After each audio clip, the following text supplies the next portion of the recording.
बर्तमान जो आम फई गुड़ा सपोर्ट करी मैरेज करदे आम हिंदू जिते झील अच्छा सब बर्बाद करने की योजना करके प्रथम मारिकी बांधिया कथा जेल पुरिया कथा लोक दाई धौली गणनाट्य मालिक आउ से आम फईर ये संपादक ये दिज दायी होती तुम किसी बुझी विचार न जमी सेमती बाघटा एमती हुए ये आमर धौली मालिक पर्सनाली गंडगोल होता आम माने यार नेक्स्ट 24 होता गंडगोल 24 होता से 24 कौन प्रकार समाधान है कि 25 से यात्रा पुणी नायक रोल करथिला 26 यात्रा पहले आम अराजी हेलु आम जो यात्रा को जीव ना से तार घर रखीदेबू से तार प्लां करके आमको न देकी सियाड़े सियाड़े बाहर कर गोटे आम फई संस्था जे हिंदू विरोधी संस्था आम हिंदूर जिते झील अच्छा सब बर्बाद ये संस्थाटा ही करदेव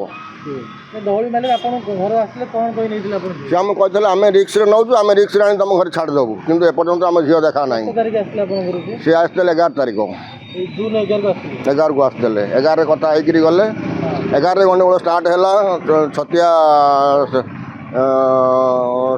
पेट्रोल टांगी जो आइला बेलू जो पेट्रोल टांगी सही सांड्रा रोड फेरला बेलू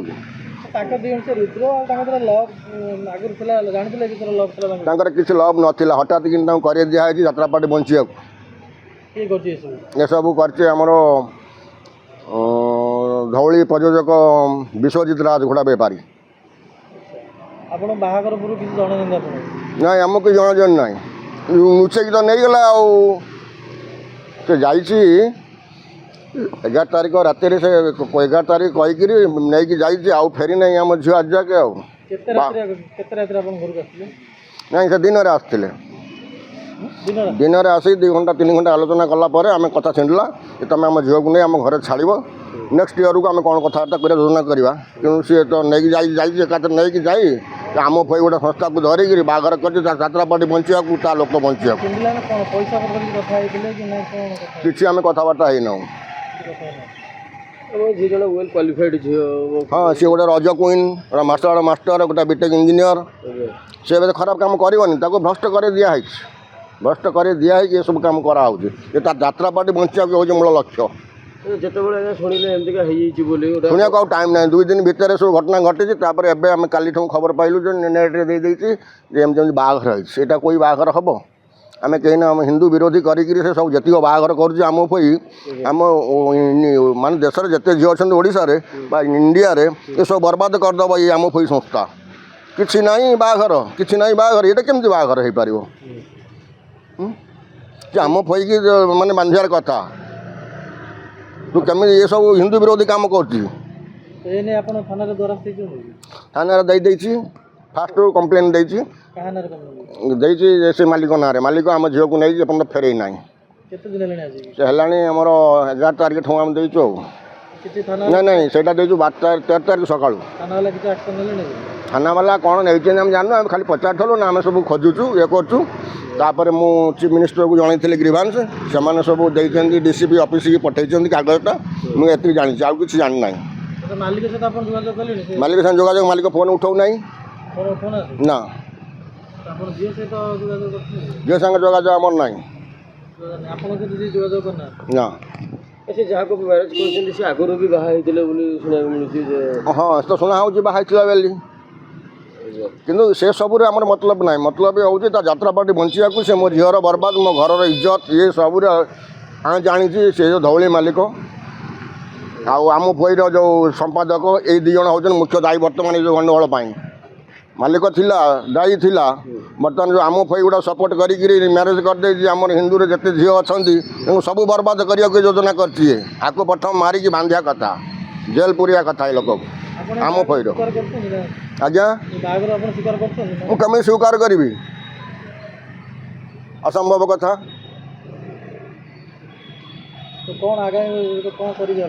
आगामी कौन मो झी आसिले जाए विचार हम मो झी तो एपर्तंत आसी ना तो पुलिस की देती पुलिस मंत्री की जनई जहाँ करेंगे करेंगे आमर किसी कहार ना आईन जुआड़े जीव आम सियाड़े जीवु हाँ ग्रहण कहीं करूँ आम झील आम ग्रहण करूँ ग्रहण करूँ जे कि तार जो जी महत्व इज्जत महत्व गला सब ए सब देवे आमको दायी हे आम परिवार इज्जत गला आम साईर इज्जत गला आम गाँव इज्जत गला ओडिशार इज्जत गला से गोटे ओडिशार गोटे राज क्वीन गोटे एडे टैलेंट वाला एत बदनाम करदे निज बंचेया यात्रा बंचेया ସେ ଯାତ୍ରା ବଞ୍ଚାଇଲେ ଆପଣ ଝିଅ କାହିଁ ବଳି ପକେଇଲେ? ତାର ସ୍ୱାର୍ଥ ଅଛି ଏମାନେ ହିରୋଇନ୍ ନେଲେ ତାକୁ ଗୋଟେ ହିରୋ ମିଳିବ, ତାର ବହି ଚାଲିବ, ନହେଲେ ବହି ଚାଲିବନି, ଯାତ୍ରା ପାର୍ଟି ବଞ୍ଚିବ ନାହିଁ। ଗଲା ଯେବେଠୁ ଗଲେ ଆପଣ ଘରୁ ତାପରେ ତା ପର 2 ଦିନ ପରେ ଆପଣ ଯୋଗାଯୋଗ କରିଥିଲେ କି? କିଛି ଯୋଗାଯୋଗ ହେଇନି। ମୁଁ ବହୁତ ଯୋଗାଯୋଗ କରିଛି, ବହୁତ ଫୋନ୍ କରିଛି, ବହୁତ ମେସେଜ୍ କରିଛି, ସେ କିନ୍ତୁ ଉତ୍ତର ଦେଇନାହିଁ। ଯଦି ଝିଅ ଯେଉଁ ଆପଣ ରୁଦ୍ର ଯିଏ କହୁଛନ୍ତି ତାଙ୍କ ଘର ସହିତ କିଛି ଯୋଗାଯୋଗ କରିଛନ୍ତି ଆପଣ? ନାଇଁ, ଆମର କାହା ସାଙ୍ଗେ ଯୋଗାଯୋଗ ହେଇନି ଏପର୍ଯ୍ୟନ୍ତ। ରୁଦ୍ର ଘର କେଉଁଠି ଆପଣ ଜାଣିଛନ୍ତି? ରୁଦ୍ର ଘରଟା ହେଉଛି ବ୍ରହ୍ମପୁର ଖଲିକୋଟ ଏରିଆ, କୋଇ ଶାସନ ଗୋଟେ ଅଛି ସେଇଠି, ତା ସାର୍ଟିଫିକେଟ୍ ଲେଖା ହେଇଛି ଯା। ଆଗରୁ ବାହା ହେଇଥିଲେ ଆପଣ ଜାଣିଛନ୍ତି? ଶୁଣିଛି ତ ବାହା ହେଇଛି ବୋଲି, ତା ଗୋଟେ ଛୁଆ ଅଛି ବୋଲି ଜାଣିଛି। ତାଙ୍କର ସେଟା କ'ଣ ଡିଭୋର୍ସ ହେଇଛି ନା ସେ ଅଛନ୍ତି? ସେ କଥା ମୁଁ ଜାଣିନାହିଁ। କିନ୍ତୁ ତାର ବୟସ ହେବ ଅବିକା 52 ବର୍ଷ ପାଖାପାଖି ହେବ। ମୋ ଝିଅକୁ ବହୁତ କମ୍ ବର୍ଷ, 30-29 ବର୍ଷ ହେବ। ଆମେ ତାକୁ କେମିତି ବାହାଘର କରିଦେବୁ? ତାପରେ ବାହାଘର କରୁ କି ନ କରୁ, କିନ୍ତୁ ଏଥର ମାଲିକ ଷଡ଼ଯନ୍ତ୍ର କରିକି ଆମ ଝିଅକୁ ବାହାଘର କରିଦେଇଛି। ମାଲିକ ସମ୍ପୂର୍ଣ୍ଣ ଦାୟୀ ହେଉଛି ମାଲିକ। ଆପଣ ଆଗରୁ କିଛି ବି ହିଣ୍ଟସ୍ ପାଇଥିଲେ କି ସେମାନଙ୍କ? ନାଇଁ, କିଛି ନାହିଁ। ମୁଁ ଝିଅ କେବେ କହିଥିବ ଆପଣଙ୍କୁ? ନାଇଁ, 10 ତାରିଖ, 9 ତାରିଖ, 11 ତାରିଖ ସକାଳୁ ଆମେ ଜାଣିଲୁ କି ଏମିତି ଗୋଟେ ହେବାକୁ ଯାଉଛି। ମୁଁ ଝିଅକୁ ନେଇକି ଆଉଛି, ମୋତେ ବାଟରେ ହଇରାଣ ହରକତ କଲେ, ଝିଅକୁ ନେଇଯିବ କିରେ ତମେ କିଏ ମୋ ଝିଅକୁ ନେଇଯିବ, ମୋ ପାଖରୁ ଛଡ଼େଇକିନା ଟଣା ବେଡ଼ା କରୁଛନ୍ତି। ଜବରଦସ୍ତ ଛଡ଼ି ନେଲେ? ଛଡ଼ିବାକୁ ଉଦ୍ୟମ କରିଥିଲା, ଛଡ଼ଉଥିଲା ପେଟ୍ରୋଲ ଟାଙ୍କି ପାଖରେ। ସେ ଲୋକ ଦେଖିଛନ୍ତି, ଥାନାକୁ କେସ୍ ଯାଇଛି। ମୁଁ ଗାଡ଼ି ଛାଡ଼ି ପଳେଇ ଯାଇଥିଲି ସେଠି ଗୋଟେ। ତାପରେ ମୋ ଝିଅକୁ ନେଇ ଯାଇଥିଲି। ତାପରେ ମାଲିକ ଆସିଲା 11 ତାରିଖ ଦିନ, କଥାବାର୍ତ୍ତା କରି 12 ଦିନ ନେଇକି ଆଉ ଛାଡ଼ି ନେଇ ମୋ ଝିଅକୁ ସିଆଡ଼େ ସିଆଡ଼େ ବର୍ବାଦ କରିଦେଇଛି। ପୁରା ବଦନାମ ଆମେ ହେଇକିନି, ଆମ ପରିବାର ବଦନାମ, ଆମ ଝିଅର ବଦନାମ। କରିବାର ଚାନ୍ସ ଅଛି। ମାଲିକ ନାଁରେ ଚୋରି କେସ୍ ଦେବାର ଅଛି। ମୋ ଝିଅକୁ ନେଇକି ଆପଣ ଛାଡ଼ି ନେଇ କିଡ଼ନାପିଂ କେସ୍ ଦେଇଥିଲି। କିଡ଼ନାପିଂରୁ ବଞ୍ଚିବା ପାଇଁକି ଏସବୁ ପ୍ରହସନ ଚଲେଇଛି। ଆଜି ଏତେ ଦିନ ହେଲେ ଏଫଆଇଆର ଦେଲେଣି, ଥାନାବାଲା କିଛି ଆକ୍ସନ୍ ନେଉନାହାନ୍ତି? ଥାନାବାଲା କ'ଣ ପାଇଁ ନେଉନାହାନ୍ତି ମୁଁ କହିପାରିବିନି। ତାଙ୍କର ସରକାରୀ କଥା, ପଲିଟିକାଲ ପ୍ରେସର କିଛି ପଡ଼ୁଛି? ସରକାରୀ କଥା କ'ଣ ହେଇଥିବ ମୁଁ କିଛି କହିପାରିବିନି। ସରକାରୀ କଥା। ତାପରେ ମୁଁ ଗ୍ରିଭାନ୍ସ ଦେଇଛି, ଗ୍ରିଭାନ୍ସ ବି ଡିସିପି ଅଫିସକି ଦେଇଛନ୍ତି। ତାଙ୍କର କ'ଣ ହେବ ସେ କଥା ସେ ତାଙ୍କୁ କହିବେ। ଯଦି ଆପଣ କିଛି ମ୍ୟୁଚୁଆଲ ହେଇଗଲା, ରୁଦ୍ର ଆଉ ଆପଣ ଝିଅ ଗ୍ରହଣ କରିବେ କି ନାହିଁ? ନା, ଆମେ ଏତେ ଶୀଘ୍ର ଗ୍ରହଣ କରିପାରିବୁ ନାହିଁ। ମ୍ୟୁଚୁଆଲ୍ ହେଲେ ଆମେ ଗ୍ରହଣ କରିପାରିବୁ ନାହିଁ। ଗୋଟେ ବାର୍ଦ୍ଧକ୍ୟ, ଗୋଟେ ମଲା ଲୋକକୁ ଗୋଟେ ଝିଅଟାକୁ କେମିତି ବାହାଘର କରିଦେବି? ସେ ମରିବାକୁ ଯାଉଛି, ତା ଟାଇମ୍ ହେଇଗଲାଣି, ଆମେ ତାକୁ ବାହାର କରିଦେବୁ? ଏଇଟା କୋଇ ପ୍ରେମ ନାହିଁ, ଏଇଟା କୋଇ ଲଭ ନୁହଁ। ଯଦି ଲଭ ହେଇଥାନ୍ତା ସେ ମୋତେ ବାଟରେ ଆକ୍ରମଣ କରିକି ମୋ ଝିଅକୁ ଛଡ଼େଇ ନଥାନ୍ତା, ଗୁଣ୍ଡାଗିରି କରିନଥାନ୍ତା। ତାଙ୍କର ଖରାପ ଉଦ୍ଦେଶ୍ୟ ଅଛି। ସେଥିପାଇଁ ମୋ ଝିଅକୁ ମାନେ ନେଇକି ଲୁଚେଇକି ରଖି 8 ଦିନ ପରେ ଡିକାଲ୍ ଦେଉଛନ୍ତି ଆମେ ଆମ ଫଇରେ ବାହା ହେଇଛୁ। ଆମ ଫଇ ଯିଏ ସବୁଠୁ ବଡ଼ ଚୋର ସିଏ। ଆମ ହିନ୍ଦୁ ସଂସ୍ଥା, ହିନ୍ଦୁର ଲୋକ ଝିଅମାନଙ୍କୁ ପୁରା ବର୍ବାଦ କରିଦେବାକୁ ସେ ବସିଛି। ତାହେଲେ କରିନାହିଁ, କରିବି। ସମୟକୁ ଅପେକ୍ଷା କରୁଛି। ଏଥିନାକି ମୋ ଘରେ ବି କେହି ନାହାନ୍ତି। ମୋ ସ୍ତ୍ରୀ କୁଆଡ଼େ ପଳେଇଛି, ତା ଝିଅ ଖୋଜି ଖୋଜି ସେ କୁଆଡ଼େ ପଳେଇଛି। ମୋ ପୁଅ ତା ପଛେ ପଛେ ବି ପଳେଇ ଯାଇଛି। ଆମକୁ ଏଇଖିନା ଏକାଠିଆ ଘରେ। ଆମ ଘର ପୁରା ଭାଙ୍ଗି ଯାଇଛି ଅଲରେଡ଼ି। ଆଉ ଅଛି ଆମ ଇଜ୍ଜତ ମତ କିଛି ପଦା ବାହାରି ପାରୁନୁ।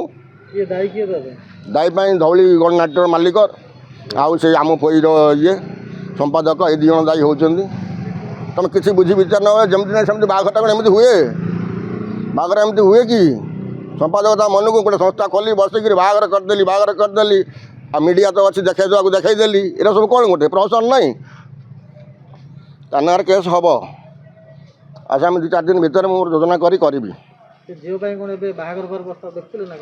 ତାର ବାହାଘର ସିଲେକ୍ସନ୍ ସରିଯାଇଥିଲା ପୁରା ଅଲରେଡ଼ି। ଏ କଥା ଜାଣିପାରିକିନା ସେ ମାଲିକ ତାକୁ ଏ କାଣ୍ଡ ଘଟେଇ ଦେଇଛି।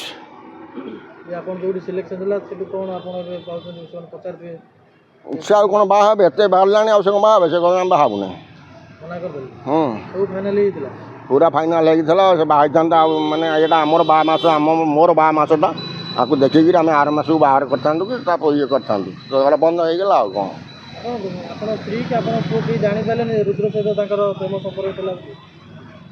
ନା, ସେମାନେ ଜାଣିନାହାନ୍ତି। ସେଇଟା ସେ ରିଲ୍ସଟା ଆଜ୍ଞା ତାଙ୍କର ଯାତ୍ରାରେ ହେଇଛି। ସବୁ ଯେତିକ ରିଲ୍ସ ସବୁ ଯାତ୍ରାରେ ହେଇଛି। ଆଉ ତାପରେ ଯାତ୍ରାରେ ଗୋଟେ ଝିଅ ଯାଉଛି, ତାର ସାଙ୍ଗସାଥି ପ୍ରିୟାପ୍ରୀତି ଅଛି, ସେମିତି ରିଲ୍ସ ହେଇପାରେ। ମୋ ସାଙ୍ଗରେ 10ଟା ରିଲ୍ସ ହେଇଛି। ଏମିତି କ'ଣ ଅଛି? ଏଇ ସେଇ ପିଲା ସାଙ୍ଗରେ ପଚାରି ଠିଆ ହେଇଛି, ତା ସାଙ୍ଗ, ତା ବୟସର, ତା ସାଙ୍ଗେ ରିଲ୍ସ କରିତା ମାନେ ସେ କ'ଣ ବାହା ପଡ଼ିଛି? ଯାତ୍ରାରେ ଯେଉଁ ଦେଖାଉଛି ମନ୍ଦିରଟା, ସେ ମନ୍ଦିରଟା ତାଙ୍କ ବହିରେ ସେଇଟା ଆଟାଚ୍ ଅଛି। ସେ ଆକୁ ଦେଖାଉଛି ନା ଆମେ ଏଇଠି ବାହା ପଡ଼ୁଛୁ, ଏଇଟା ଇଲିଗାଲ୍ ନୁହଁ। ରୁଦ୍ର ଯେତିକି ଦାୟୀ ନୁହେଁ, ତାଠୁ ଅଧିକା ଦାୟୀ ହେଉଛି ଆମ ଫଇ ଆଉ ଏ ଘୋଡ଼ା ବେପାରୀ ଧଉଳିର ପ୍ରଯୋଜକ ବିଶ୍ୱଜିତ ରାଜ।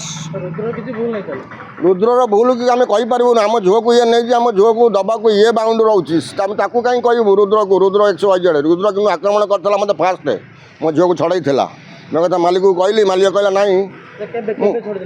ସେଇଟା ହେଉଛି 10 ତାରିଖ 11 ତାରିଖ ସକାଳେ, ଏଇ 11 ତାରିଖ ସକାଳେ। ହଁ ନିଜେ, ମୁଁ ସବୁ ତାକୁ ଚିହ୍ନି ନଥିଲି।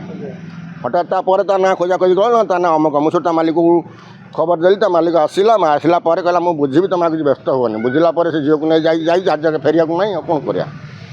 ରୁଦ୍ର ନାଁରେ କିଛି କମ୍ପ୍ଲେନ୍ କରିବେନି ଆପଣ? ରୁଦ୍ର ନାଁରେ କରିବି କମ୍ପ୍ଲେନ୍, ମୋ ଝିଅକୁ ସେ ଏମିତି କରାହେଇଛି ବୋଲିକିନା। କିନ୍ତୁ ମାଲିକ ଏଥିପାଇଁ ଷଡ଼ଯନ୍ତ୍ର କରି ମାଲିକ ହିଁ କରିଛି ତା ପାର୍ଟି ବଞ୍ଚେଇବାକୁ। ଏବେ ୟା ପରେ ଝିଅ ସାଙ୍ଗରେ କଣ୍ଟାକ୍ଟ କରିବା ପାଇଁ ଚେଷ୍ଟା କରିଥିଲେ କି ଆପଣ? କରିଥିଲି, ଝିଅ ସାଙ୍ଗେ କଣ୍ଟାକ୍ଟ ହେଉନାହିଁ। କ'ଣ ଫୋନ୍ ଲାଗୁନି ନା ଫୋନ୍ ରିସିଭ୍ କରୁନାହାନ୍ତି? ନାଇଁ ସେ ରିସିଭ୍ କରୁନାହିଁ। ନାଗୁନଥିଲା ତ ନାଗୁନଥିଲା, ଏବେ ରିସିଭ୍ କରୁନାହିଁ ସେ ଫୋନ୍।